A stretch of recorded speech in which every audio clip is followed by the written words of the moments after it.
Hi hello ನಮಸ್ಕಾರ, welcome back to my YouTube channel. So ಇವತ್ತು ನಾವು ಕ್ಯಾಪ್ಸಿಕಮ್ ಗ್ರೇವಿ ಮಾಡ್ತಾಯಿದ್ದೀವಿ. ಅಂದರೆ ಡೊಣ್ಗಾಯಿ, ನಮ್ಮ ಊರ ಕಡೆ ಆದರೆ ಡೊಣ್ಗಾಯಿ ಪಲ್ಯ ಅಂತ ಹೇಳ್ತೀವಿ ನಾವು.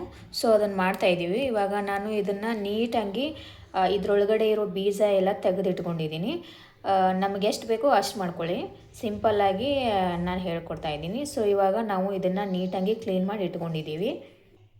ಇವಾಗ ನಾನಿಲ್ಲಿ ಶೇಂಗಾ ಪೌಡ್ರ್ ತೊಗೊಂಡಿದ್ದೀನಿ, ನೀವು ನೋಡ್ಬೋದು. ತುಂಬ ಚೆನ್ನಾಗಿ ನೀಟಾಗಿ ಇದನ್ನು ಮಿಕ್ಸಿಗೆ ಹಾಕ್ಕೊಂಡು ಇಟ್ಕೊಂಡಿದ್ದೀನಿ.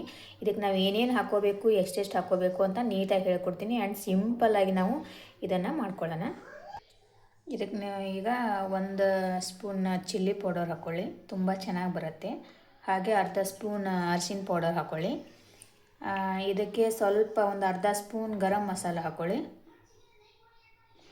ಇದಕ್ಕೆ ಒಂದು ಅರ್ಧ ಸ್ಪೂನ್ ಜಿಂಜರ್ ಗಾರ್ಲಿಕ್ ಪೇಸ್ಟ್ ಹಾಕೊಳ್ಳೋಣ, ತುಂಬ ಚೆನ್ನಾಗಿ ಬರುತ್ತೆ. ಇವಾಗ ರುಚಿಗೆ ತಕ್ಕಷ್ಟು ಉಪ್ಪು ಹಾಕಿ ಇದನ್ನು ನೀಟಾಗಿ ಕಲಸ್ಕೊಂಡ್ಮೇಲೆ ಇದನ್ನು ಕ್ಯಾಪ್ಸಿಕಮ್ ಒಳಗಡೆ, ಅಂದರೆ ಡೊಣ್ ಮೆಣಸಿಕಾಯಿ ಒಳಗಡೆ ಹಾಕೊಂಡು ನೀಟಾಗಿ ಸ್ಟಫಿಂಗ್ ಮಾಡ್ಕೊಳ್ಳೋಣ. ಕೈಲೇ ಕಲಸ್ಕೊಳ್ಳಿ, ಯಾಕಂದರೆ ಸುಮ್ಮನೆ ಸ್ಪೂನಿಂದ ಅನ್ನೋಕ್ಕಿಂತಲೂ ಕೈಲೇ ನೀಟಾಗಿ ಚೆನ್ನಾಗಿ ಬರುತ್ತೆ. ಇದರಲ್ಲಿ ನೀಟಾಗಿ ಇದನ್ನು ತುಂಬ್ಕೊಂಡ್ಬಿಡೋಣ. ಈ ರೀತಿ ಜಾಸ್ತಿ ಏನು ತುಂಬಕ್ಕೆ ಹೋಗಬೇಡಿ, ಸ್ವಲ್ಪನೇ ತುಂಬಿ ಎಲ್ಲನೂ ಇದೇ ರೀತಿ ತುಂಬ್ಕೊಂಡ್ಬಿಡೋಣ. ಈ ಥರ ನೋಡಿ, ಈ ರೀತಿ ನೀಟಾಗಿ ತುಂಬ್ಕೊಂಡ್ಬಿಡೋಣ. ಎಲ್ಲನೂ ಇದೇ ರೀತಿ ನೀಟಾಗಿ ಈ ರೀತಿ ತುಂಬ್ಕೊಂಡ್ಮೇಲೆ ಇದನ್ನು ಸ್ವಲ್ಪ ಒಂದು 5ರಿಂದ 10 ನಿಮಿಷ ನೀಟಾಗಿ ಫ್ರೈ ಮಾಡ್ಕೊಳ್ಳೋಣ.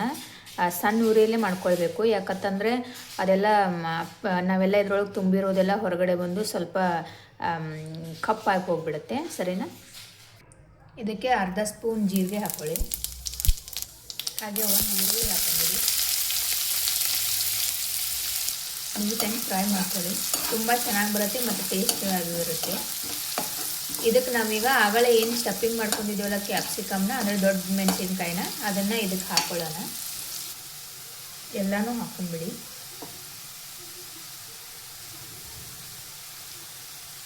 ಇದನ್ನು 5ರಿಂದ 10 ನಿಮಿಷ ನೀಟಾಗಿ ಫ್ರೈ ಮಾಡ್ಕೊಳ್ಳೋಣ.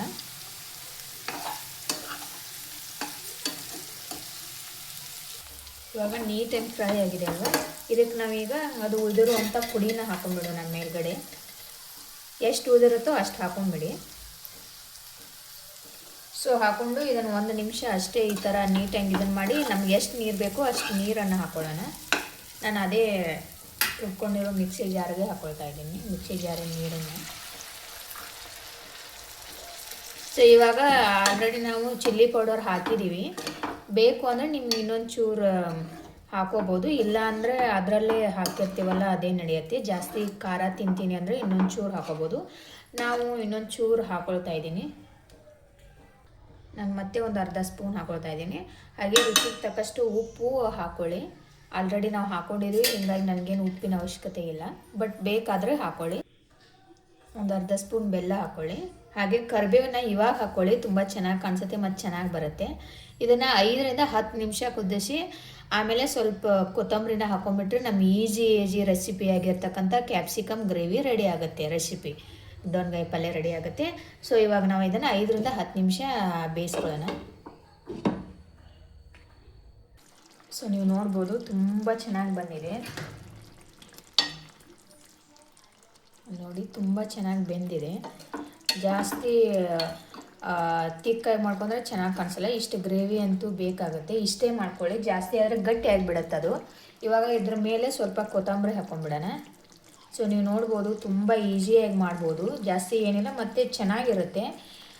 ಸೊ ಈ ವಿಡಿಯೋ ನಿಮಗೆ ಇಷ್ಟ ಆಗಿದೆ ಅಂತ ಅನ್ಕೋತೀನಿ. ಐ ಹೋಪ್ ಇಷ್ಟ ಆದರೆ ಲೈಕ್ ಮಾಡಿ, ಶೇರ್ ಮಾಡಿ. ಹಾಗೆ ನಮ್ಮ ಚಾನಲ್ನ ದಯವಿಟ್ಟು ಸಬ್ಸ್ಕ್ರೈಬ್ ಮಾಡ್ಕೊಳ್ಳಿ ಮತ್ತು ನಿಮ್ಮ ಫ್ರೆಂಡ್ಸ್ಗೂ ಫ್ಯಾಮಿಲಿಗೂ ಶೇರ್ ಮಾಡಿ. ಮತ್ತೆ ಮುಂದಿನ ವಿಡಿಯೋದಲ್ಲಿ ಸಿಗ್ತೀನಿ. Thank you so much. Bye.